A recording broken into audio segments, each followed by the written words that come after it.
হযরত আল্লাহ জনাব মামুনুল হক সাহেব, জনাব এনায়েতুল্লাহ আব্বাসী সাহেব সহ অন্যান্য ওলামায়ে কেরাম, আমরা এই এলাকাবাসী, আমি অতি সংক্ষেপে এক দুটা কথাই বলবো এবং আস্তে আস্তে বলবো।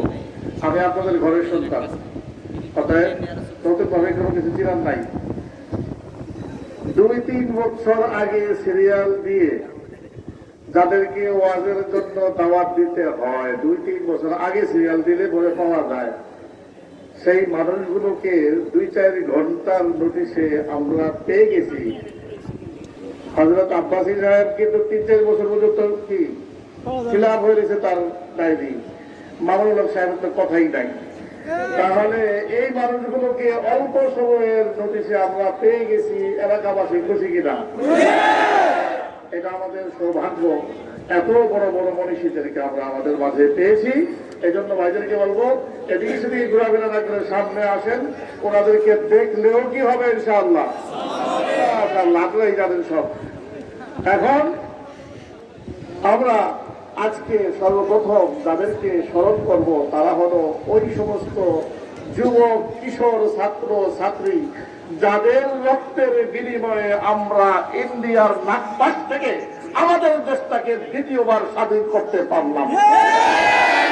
এই বাচ্চাগুলো, অল্প বয়সের বাচ্চাগুলো কি এক অসম্ভবকে সম্ভব করিয়ে দেখিয়ে দিয়েছে যে আমরা বড় রাজা 15 বছরে পারি নাই, ছোট রাতা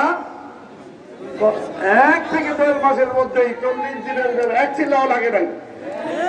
এক চিল্লার ভিতরে ভিতরে তাদের চিল্লানি বন্ধ করে দিছে। তাদেরকে এমন ভাবে বিদায়ী হতে বাধ্য করছে যে তারা মানে লোটা ঘটি হাতে নেওয়ার সময় পায় নাই। আল্লাহ তাআলা লাঞ্ছনা যখন কপালে দেখে তখন মানুষকে এইভাবেই তাদের আকল বুদ্ধিকে হরণ করে নেয়।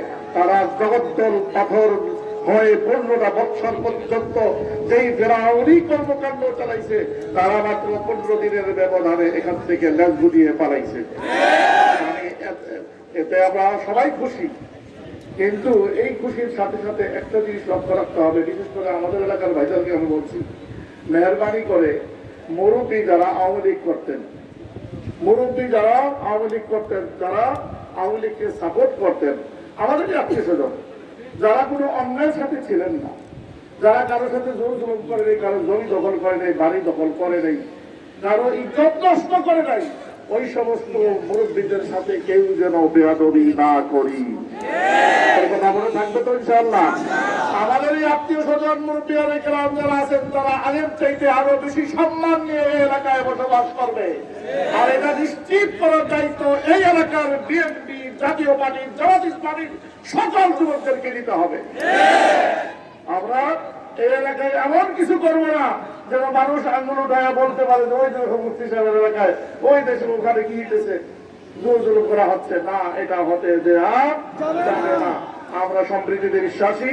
আমরা প্রত্যেককে মায়া মহাব্বত দিয়ে আগের সময় যে জুলুম করছে যারা সাহস করে এখনো যে যুবকরা আছে, অথচ ভুল করে ফেলেছিল, তওবা করছে যে না আমিও কি আগের মতো আর জোর জুলুম করবো না, তাদেরকেও আমরা বুকে মিলিয়ে নেব। ঠিক আছে তো? আমরা কোনোভাবেই কাউকে হয়রানি করবো, সে হোক হিন্দু, মুসলমান, বৌদ্ধ, খ্রিস্টান, কে কোন ধর্মের তা দেখার নাই। বাংলাদেশের জন্মগ্রহণ করা, আমার এলাকায় জন্মগ্রহণ করা কোন মানুষ আমাদের দ্বারা নিগৃহীত হবে না। আগের চাইতে আরো বেশি সম্মান নিয়ে থাকবে, এটাই আমাদের প্রত্যাশা। আর আজকের এই যে বজরা, এই যে বড় বড় মানুষগুলো আসছেন, তারাও এই শৃঙ্খলা বিধানের জন্যই আসছেন আর শান্তি বজায় রাখার জন্যই আসছেন এখানে। আমরা ওনাদেরকেও এই ব্যাপারে আশ্বস্ত করব, এই এলাকার মানুষ একটা মডেল এলাকা হিসেবে নিজের এলাকার পরিচিতি ইনশাআল্লাহ তুলে ধরবে। ঠিক আছে? আমি আর বক্তব্য দীর্ঘায়িত করবো না। এই আবেদন রেখেই শান্তি, শৃঙ্খলা এবং আমাদের সম্প্রীতিকে বজায় রেখে আমরা চলবো।